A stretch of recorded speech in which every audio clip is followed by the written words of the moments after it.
En France, pays de la liberté, comment une nuit ordinaire peut-elle devenir le théâtre d'une violence qui refuse de se taire? Avant tout, un appel. Cette histoire vous émeut? Laissez un 1 en commentaire et abonnez-vous. Pas votre style. Un like fait toujours plaisir. Regardez jusqu'à la fin pour une révélation surprenante. La nuit pesait sur la petite ville comme un voile de plomb. Les rues, bordées de pavillons aux volets tirés, semblaient figées dans un silence oppressant. Seuls les lampadaires, aux lueurs jaunâtres vacillantes, perçaient l'obscurité, jetant des ombres dansantes sur l'asphalte encore humide de la pluie du soir. Marianne Dubois, infirmière à l'hôpital Saint-Joseph, conduisait sa vieille Renault avec une prudence instinctive. Ses yeux, rougis par une garde de 12 heures, luttaient pour rester ouverts. Ses mains, crispées sur le volant, trahissaient l'épuisement qui alourdissait chacun de ses gestes. À l'arrière, sa fille Sophie, 6 ans, dormait profondément, la tête appuyée contre la vitre embuée. Une couverture rose, usée par les années, glissait doucement sur ses petites épaules. Sur le siège passager, un sac de course en toile reposait, contenant 1 litre de lait, une boîte de céréales aux pépites de chocolat et un pain de campagne acheté à la hâte au supermarché du coin. L'habitacle sentait le désinfectant hospitalier, mêlé à une vague odeur de pain frais. Marianne fredonnait à voix basse une chanson de Jacques Brel, Ne me quitte pas, un murmure fragile pour tenir la fatigue à distance. Chaque note semblait la raccrocher à quelque chose de vivant, de réel, dans cette nuit sans fin. Soudain, un éclat de lumière déchira l'obscurité. Des phares brutaux, aveuglants, balayèrent l'habitacle. Une voiture de police, massive, blanche, surgit de nulle part et se planta devant la Renault, bloquant la sortie d'un virage étroit. Les gyrophares bleus clignotaient, pulsant comme un avertissement muet. Pas de sirène, pas de voix, juste ce mur de métal et de lumière qui imposait sa présence. Marianne sentit son cœur s'accélérer, une boule dure se former dans sa gorge. Elle ralentit, les mains tremblantes, et jeta un regard rapide vers Sophie. La petite dormait encore, ses lèvres entr'ouvertes, ses mains serrant la couverture comme un bouclier. Marianne baissa sa fenêtre, laissant l'air froid de la nuit mordre son visage. Un officier descendit de la voiture de police, Jean Leclerc.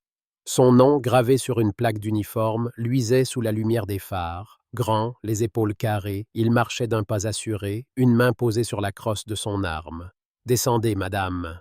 lança-t-il, la voix sèche, tranchante comme une lame. Marianne déglutit, cherchant à garder son calme. « Monsieur, qu'est-ce qui se passe ?» demanda-t-elle, sa voix posée, presque trop douce, comme si élever le ton risquait de briser l'équilibre fragile de cet instant. Leclerc ne répondit pas. Ses yeux, froids, glaciaux, la détaillèrent de haut en bas. La peau noire de Marianne semblait être une réponse suffisante pour lui. « Descendez, maintenant !» répéta-t-il, plus fort. Un ordre qui claqua dans l'air. À l'arrière, Sophie remua, un gémissement endormi s'échappant de ses lèvres. Marianne posa une main sur le bord du siège, un geste instinctif, comme pour protéger sa fille de ce qui allait suivre. Elle ouvrit la portière, ses jambes lourdes, presque étrangères. Le bitume était froid sous ses pieds, l'air piquant contre sa peau. Leclerc s'approcha, trop près. « Main sur le capot », ordonna-t-il. Marianne obéit, ses paumes glacées contre le métal encore tiède de la voiture. Elle sentit le regard de Leclerc peser sur elle, lourd, accusateur, sans qu'aucun mot ne soit prononcé. « C'est à cause de quoi ?» murmura-t-elle, la voix tremblante mais ferme, un fil de défi perçant son ton. Pas de réponse. Leclerc la saisit par le bras, ses doigts s'enfonçant dans sa chair comme des griffes. Elle trébucha, son genou heurta le sol avec un craquement sourd. Une douleur aiguë remonta dans sa jambe, lui arrachant un souffle. Du coin de l'œil, elle vit Sophie se réveiller, ses petits yeux écarquillés, pleins de terreur. « Maman !» cria la fillette, sa voix aiguë perçant la nuit comme une flèche. Marianne voulut se relever, tendre les bras vers sa fille, mais Leclerc la plaqua contre la voiture. Son visage heurta le capot, Un choc brutal qui fit jaillir un goût de fer dans sa bouche. Du sang gouttait de sa lèvre, tachant son uniforme blanc d'infirmière. « Reste calme, ou ça va empirer !» grogna Leclerc, son souffle chaud contre son oreille. Sophie hurlait maintenant, ses petites mains frappant la vitre de toutes ses forces. Désespérée, Marianne ferma les yeux, retenant un cri qui menaçait d'exploser. Elle pensa à Étienne, son mari, à des kilomètres de là, dans son bureau impeccablement rangé, au siège de l'agence des maréchaux. Il était probablement en train de rédiger un rapport, ignorant tout de cette nuit qui déchirait leur vie. Elle pensa aux patients qu'elle avait soignés ce soir, à leurs regards reconnaissants, à leurs mains fragiles serrant les siennes. Et maintenant, ici, dans cette rue déserte, elle n'était rien. Rien d'autre qu'une femme noire, une cible, un corps à soumettre. À quelques mètres, derrière une fenêtre aux rideaux à peine entr'ouverts, Claire, la voisine retraitée, observait la scène. Son cœur battait à tout rompre, ses mains tremblaient en tenant son vieux téléphone. Elle filmait, cachée dans l'ombre, le souffle court, presque étouffé. Claire connaissait Marianne depuis des années, cette femme douce, qui apportait des madeleines maison aux fêtes de quartier, qui s'arrêtait toujours pour discuter avec elle des roses du jardin. Claire voulait crier, courir dehors, s'interposer, mais la peur, cette vieille compagne, la clouait sur place. Que pouvait-elle faire, une femme de 70 ans, face à un policier armé? Elle filmait, c'était tout ce qu'elle pouvait offrir. Chaque image capturée était une promesse silencieuse, un acte de courage qu'elle ne savait pas encore assumer pleinement. Plus loin, Antoine, employé du supermarché du coin, rentrait chez lui à vélo. Ses pneus crissaient doucement sur la route mouillée. Il s'arrêta net, le guidon serré entre ses mains moites, quand il aperçut la scène. La voiture de police, ses gyrophares bleus. Marianne, à terre, le visage contre le capot. Sophie, hurlant à l'arrière. Antoine connaissait Leclerc. Il l'avait vu au supermarché, lançant des remarques acerbes, son mépris à peine voilé pour les habitants du quartier, surtout ceux à la peau plus sombre. Antoine sentit une vague de colère monter en lui, mais elle fut vite étouffée par la peur. Il pensa à son travail, à sa mère malade qui dépendait de son salaire, aux ennuis qu'il pourrait s'attirer s'il parlait. Il baissa les yeux, ses joues brûlant de honte, et pédala plus vite, s'éloignant comme un lâche. Les cris de Sophie résonnaient dans sa tête, mais il se força à les ignorer. Leclerc relâcha enfin Marianne. « La prochaine fois, sois plus prudente », lâcha-t-il, comme si elle avait commis un crime. Il remonta dans sa voiture, les pneus crissèrent sur l'asphalte, et les gyrophares bleus s'évanouirent dans la nuit. Marianne resta à genoux, le souffle court, le sang gouttant sur son uniforme. Sophie se précipita hors de la voiture, ses petits bras entourant sa mère comme une ancre. « Maman, pourquoi il t'a fait mal ?» sanglota-t-elle, ses larmes trempant le tissu blanc. Marianne n'avait pas de réponse. Elle serra sa fille contre elle, ses propres larmes contenues, brûlantes derrière ses yeux. Elle releva la tête. La rue était vide, les maisons silencieuses, leurs volets clos comme des yeux refusant de voir. Marianne se releva, aidant Sophie à remonter dans la voiture. Ses mains tremblaient en bouclant la ceinture de sa fille. Elle démarra, le moteur grondant doucement, un son presque réconfortant dans cette nuit hostile. Elle pensa à Étienne, à son regard déterminé, à sa voix calme qui trouvait toujours une solution. Il devait savoir, il saurait quoi faire. Dans l'ombre, Claire éteignit son téléphone, les doigts maladroits, le cœur lourd. Elle sauvegarda la vidéo, ignorant encore ce qu'elle en ferait, mais certaine qu'elle ne pouvait pas la garder pour elle. Antoine, lui, pédalait toujours, le regard fixé sur la route, la culpabilité comme un poids écrasant. Il se jura de ne rien dire, de ne pas s'impliquer. Mais les cris de Sophie, ces hurlements d'enfants terrifiés, s'accrochaient à lui, impossibles à chasser. Marianne roulait lentement, les phares de sa voiture perçant à peine l'obscurité. Sophie, blottie sous sa couverture, murmurait « On va le dire à papa, hein ?» Marianne hocha la tête, la gorge serrée. « Oui, ma chérie, on va tout lui dire. » La ville dormait, indifférente. Mais pour Marianne, Cette nuit n'était pas une fin, c'était un début. Une injustice s'était gravée dans sa chair, dans les yeux de sa fille, dans le silence des témoins invisibles. Une étincelle s'allumait en elle, faite de colère, de douleur, mais aussi d'une résolution farouche. Elle ne se tairait pas cette fois. La route s'étendait devant elle, longue, incertaine, mais elle savait qu'elle ne ferait pas demi-tour.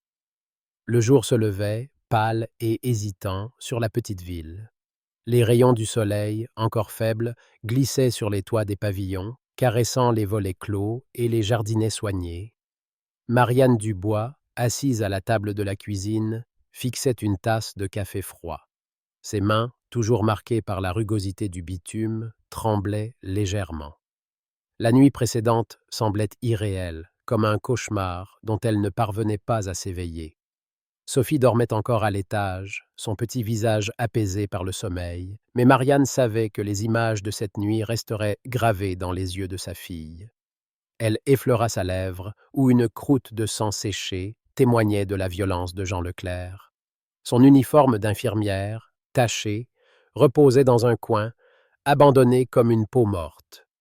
Étienne, son mari, était rentré à l'aube, alerté par un message laconique. « Viens vite.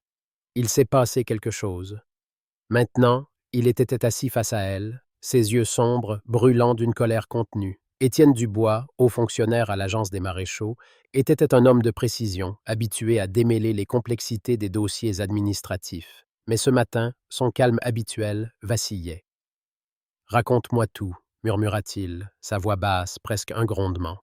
Marianne parla, d'une voix hachée, les phares aveuglants, l'ordre brutal de Leclerc, le choc de son genou contre le sol, de son visage contre le capot, les cris de Sophie. Chaque mot semblait rouvrir la plaie, mais elle continua, poussée par une force qu'elle ne comprenait pas encore. Étienne écoutait, immobile, ses mains serrées autour d'un stylo qu'il triturait comme pour canaliser sa rage. Quand elle eut fini, un silence lourd s'installa. Puis, il se leva, posa une main sur son épaule. « On ne va pas laisser ça passer, Marianne. Pas cette fois. » Ces mots, simples, portaient une promesse. Étienne n'était pas homme à parler à la légère. Il ouvrit son ordinateur portable, ses doigts courant sur le clavier, avec une détermination froide. Il commença à fouiller, à chercher. Des rapports internes, des plaintes archivées, des dossiers sur Jean Leclerc.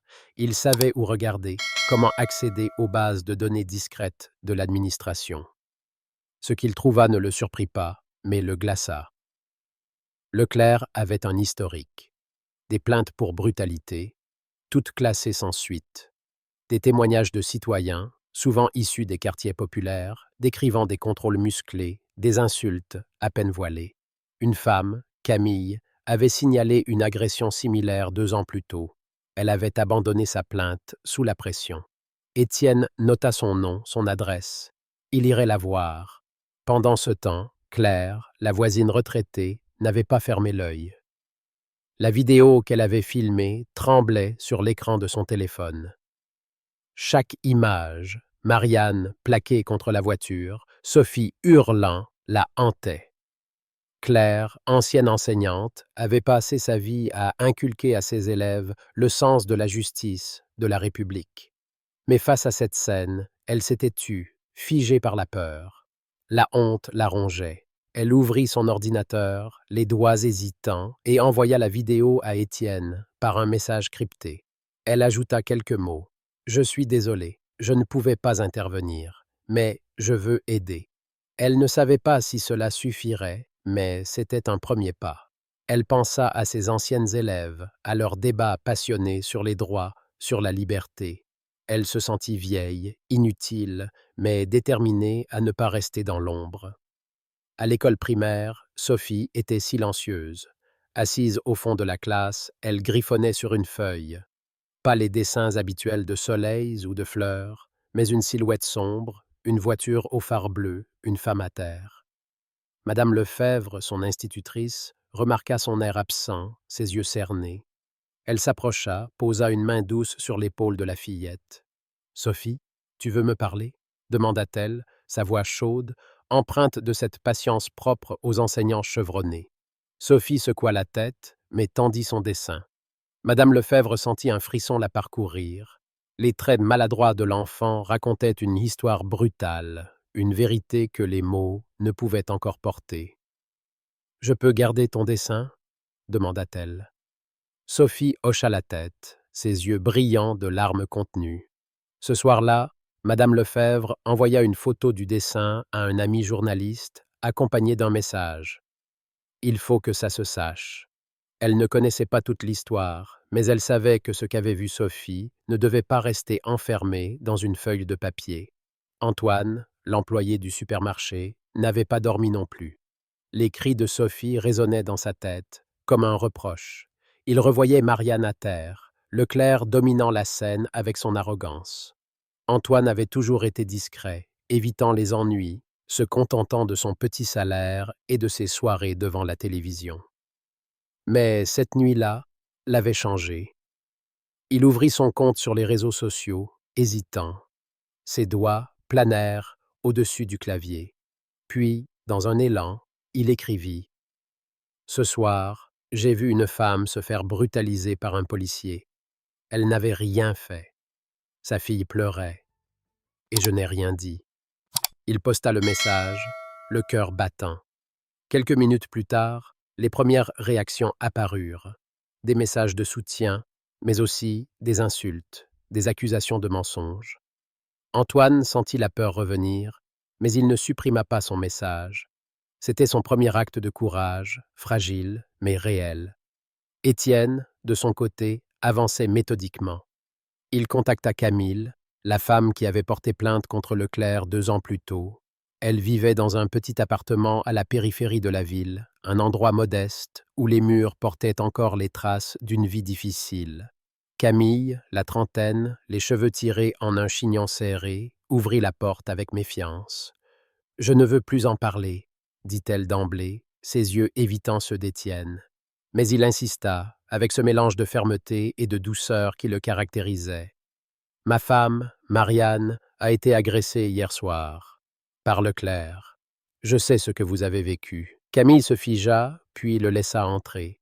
Elle raconta d'une voix brisée comment Leclerc l'avait humiliée lors d'un contrôle d'identité, comment elle avait été menacée, intimidée, jusqu'à retirer sa plainte.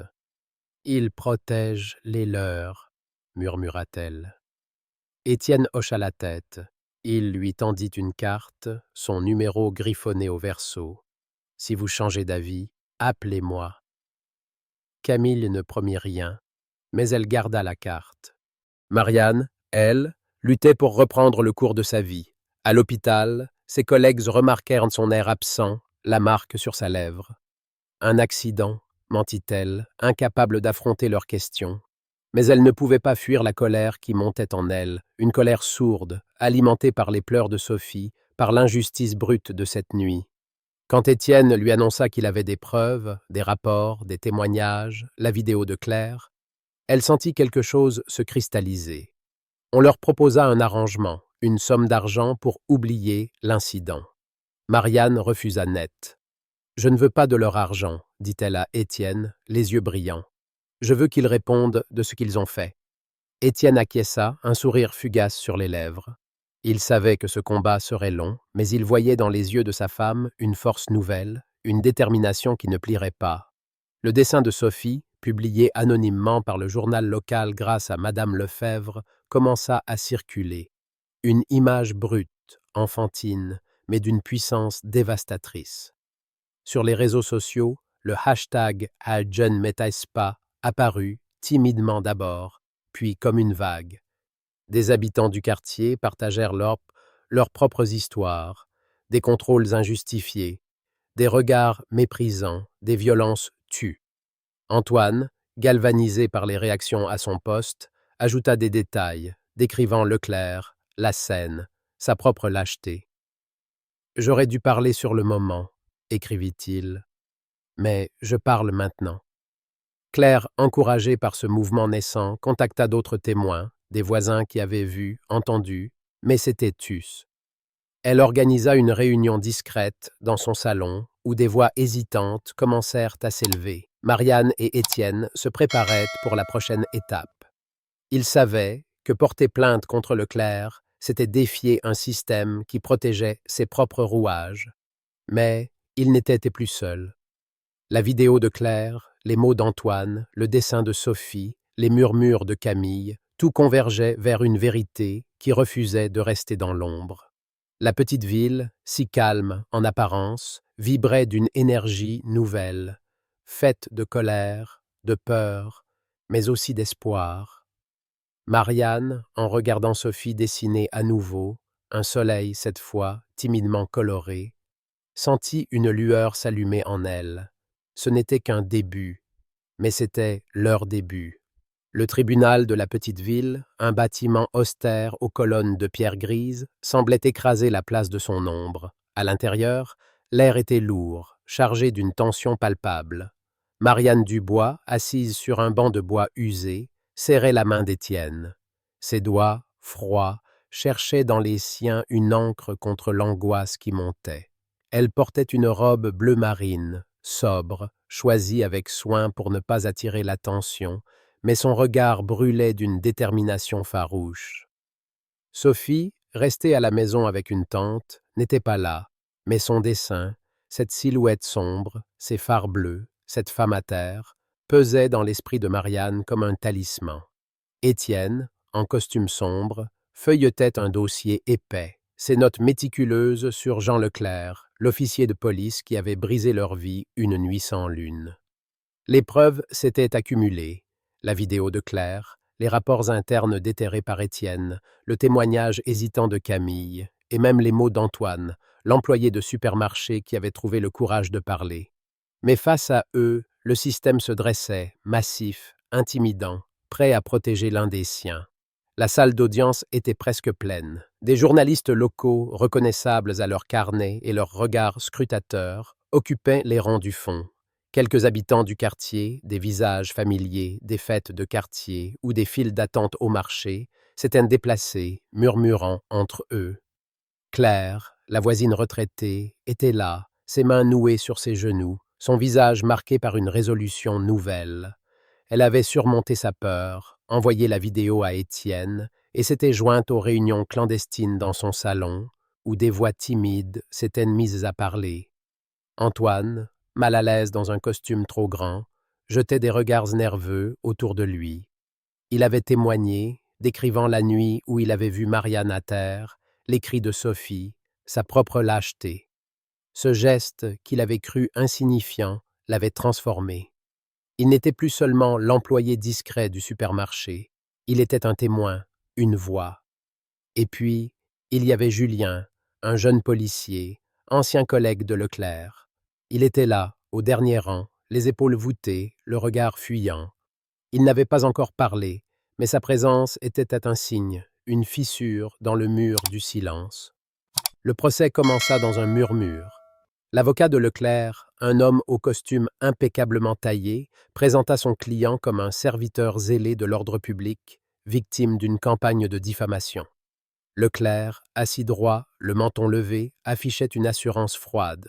Ses yeux évitaient de Marianne, mais elle sentait son mépris, le même qu'elle avait vu cette nuit-là, dans la lueur des gyrophares. L'avocat de Marianne, une femme d'une cinquantaine d'années, à la voix claire et tranchante, exposa les faits avec une précision implacable. La vidéo de Claire fut projetée, floue mais dévastatrice. Marianne, plaquée contre la voiture, le sang sur son uniforme, les cris de Sophie. Un murmure parcourut la salle. Les journalistes griffonnaient frénétiquement. Claire, en regardant l'écran, sentit une larme couler, mais elle ne baissa pas les yeux. Étienne témoigna en premier. Sa voix, calme, autoritaire, portait le poids de ses années à l'agence des maréchaux. Il présenta les rapports internes, les plaintes classées sans suite, le schéma clair de brutalité de Leclerc. « Cet homme n'a pas agi par erreur, » dit-il, fixant le juge. Il a agi par préjugé. Camille suivit, ses mains tremblantes posées sur la barre. Elle raconta son propre calvaire, 2 ans plus tôt, les menaces qui l'avaient forcée à se taire. Sa voix, d'abord fragile, gagna en force, comme si chaque mot la libérait d'un poids. Antoine, nerveux, parla ensuite. Il décrivit la scène, sa honte de n'avoir rien fait, son choix de parler enfin. « J'ai vu une injustice, murmura-t-il, et je ne pouvais plus me taire. Chaque témoignage, comme une pierre, fissurait un peu plus le mur érigé par Leclerc et ses défenseurs.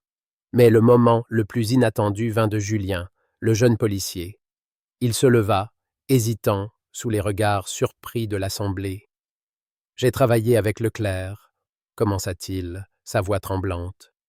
J'ai vu comment il traitait les gens, pas tous les gens, ceux qui ne lui ressemblaient pas. Il raconta les remarques racistes, les contrôles ciblés, les silences complices de ses collègues. J'ai été lâche, moi aussi, admit-il, les yeux baissés. Mais je ne veux plus l'être. » La salle retint son souffle. Même le juge, un homme aux traits sévères, sembla ébranlé. Julien venait de briser un tabou, celui de la solidarité aveugle entre uniformes. Marianne témoigna en dernier. Elle se tenait droite, sa voix claire malgré la douleur qui l'étreignait. Elle raconta la nuit, le choc du bitume, le goût du sang, les cris de sa fille. Mais elle parla aussi de ce qui suivit, les cauchemars de Sophie, les regards des collègues à l'hôpital, la colère qui avait grandi en elle. « Je suis infirmière, dit-elle. Je soigne les gens, quels qu'ils soient, mais cette nuit-là, on m'a traité comme si je n'étais rien, à cause de ma peau. » Elle fixa Leclerc, qui détourna enfin le regard. « Je ne veux pas d'argent, je veux justice. Pour moi, pour ma fille, pour tous ceux qui ont peur de parler. » Un silence solennel suivit. Claire, au fond de la salle, sentit son cœur se serrer. Antoine hocha la tête, comme pour saluer son courage. Julien, lui, pleurait doucement. Dehors, la ville s'agitait. Le dessin de Sophie, publié dans le journal local, avait pris vie sur les réseaux sociaux. Le hashtag « Je ne m'étaise pas » s'était répandu, porté par des anonymes, des militants, des habitants de quartiers oubliés. Des manifestations spontanées éclataient, petites mais tenaces, avec des pancartes reprenant les traits maladroits du dessin de Sophie. Madame Lefebvre, l'institutrice, avait transformé sa classe en un espace de discussion. Elle enseignait aux enfants les droits, la justice, la force de la voix collective.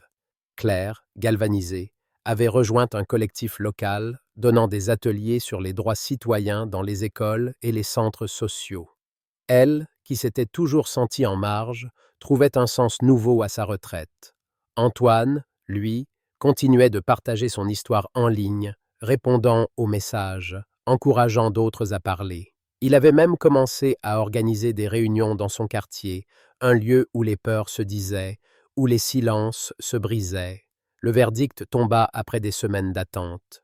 Jean Leclerc fut reconnu coupable d'abus de pouvoir et de violences aggravées. Il fut destitué, son badge arraché à jamais. Le juge, dans son délibéré, évoqua la nécessité de réformer les pratiques policières, une phrase rare dans une ville où le statu quo régnait. Ce n'était pas une victoire complète, le système restait intact, ses rouages toujours puissants, mais c'était un pas. Marianne et Étienne, en quittant le tribunal, sentirent le poids de la foule autour d'eux. Pas une foule immense, mais une foule vivante, portant des pancartes, des dessins, des voix. « Merci, Marianne », murmura une femme qu'elle ne connaissait pas. Marianne sourit, les larmes aux yeux. La famille Dubois choisit de quitter la ville peu après. Ils s'installèrent dans un village plus calme, où les champs s'étendaient à perte de vue et où Sophie pouvait jouer sans crainte. Leur maison, modeste, sentait la lavande et le bois frais. Marianne reprit son travail d'infirmière, Étienne ses dossiers, mais ils n'oublièrent jamais. Le dessin de Sophie, encadré, trônait dans le salon, un rappel silencieux. La ville qu'ils avaient quittée changea, doucement.